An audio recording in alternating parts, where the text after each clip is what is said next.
ကဘာကြီးရဲ့ရှေးအောင်သမိုင်းကိုပြောင်းလဲပြစ်နိုင်တဲ့လျှို့ဝှက်ချက်တစ်ခုကိုမြေကြီးထဲမှာဖုံးကွယ်ထားရဆိုရင်ယုံကြည်နိုင်ပါမလား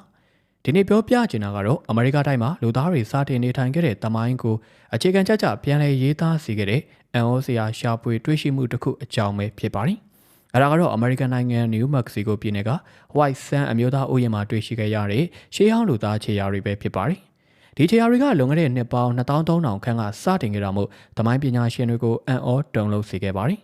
White Sand ဒေသကကမ္ဘာအကြီးဆုံး Gypsum တဲတောင်ပြင်ကြီးဖြစ်ပါတယ်။ဒီနေရာမှာရှေးဟောင်းတရားဝါကြီးတွေဖြစ်တဲ့မြေပျော်စင်နဲ့အေယာမမြေကြီးစင်တို့ရဲ့ခြေရာတွေနဲ့အတူလူသားခြေရာတွေကိုပါတွေ့ရှိခဲ့တာပါ။ရှေးရခင်ကသူတေသီတွေကအာရှတိုက်ကလူတွေကဘီရင်ရေလက်ကြားကိုဖြတ်ပြီးအမေရိကတိုက်ကိုလွန်ခဲ့တဲ့နှစ်ပေါင်း12000ကနေ14000လောက်မှာရောက်ရှိခဲ့တယ်လို့ယုံကြည်ထားကြပါတယ်။ဒါပေမဲ့ဒီ White Sand မှာတွေ့ရတဲ့ခြေရာတွေကတော့အဲ့ဒီအချိန်တက်နှစ်ပေါင်း1000ပိုစောပြီး2300နှစ်တောင်တက်တန်းရှိနေတယ်ဆိုတာကိုခိုင်မာတဲ့တပ်သေးတွေနဲ့ပြသလိုက်ပါတယ်။ဒီလိုရှေးကြဆုံးခြေရာတွေကမြောက်အမေရိကနဲ့တောင်အမေရိကမှာလူသားတွေဘလောက်ကြာနေထိုင်ခဲ့တဲ့ဆိုတဲ့အယူအဆတွေကိုအခြေခံကြပြောင်းလဲပြခဲ့ပါတယ်။ဒီခြေရာတွေကရိုးရှင်းတဲ့အမှတ်သားတွေမဟုတ်ပဲလွန်ခဲ့တဲ့နှစ်ပေါင်းများစွာကလူသားတွေရဲ့နေစဉ်ဘဝဇာတ်ကြောင်းတွေကိုပြောပြနေတာပါ။ကလေးငယ်လေးတွေရှုံတွေထဲမှာခုံပေါက်စော်ကစားနေတဲ့ပုံ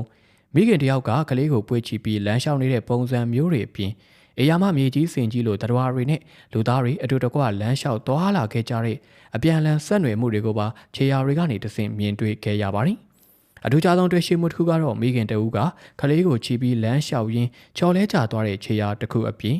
အဲ့ဒီအနီးနားမှာပဲအေယာမမြေကြီးစင်ကြီးတစ်ကောင်ကလည်းအလားတူချော်လဲကျသွားပြီးသူ့ရဲ့အမိနဲ့မြေကြီးကိုထောက်ပြီးဟန်ချက်ပြန်ထိန်းလိုက်တဲ့ပုံစံကိုပါတွေ့ရှိရတာပဲဖြစ်ပါတယ်။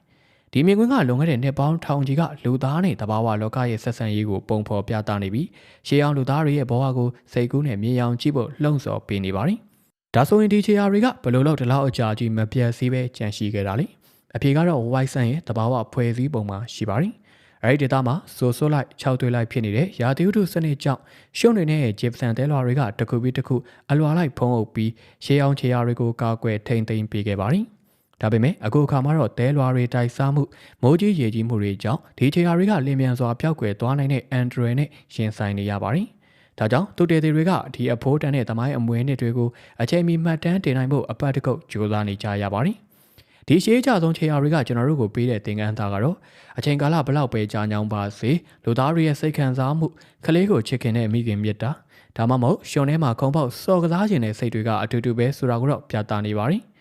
White Sand ရဲ့ခြေရာတွေကအမေရိကတိုက်ရဲ့ရှေးအောင်သမိုင်းကိုပြန်လည်အဓိပ္ပာယ်ဖွင့်ဆိုရုံသာမက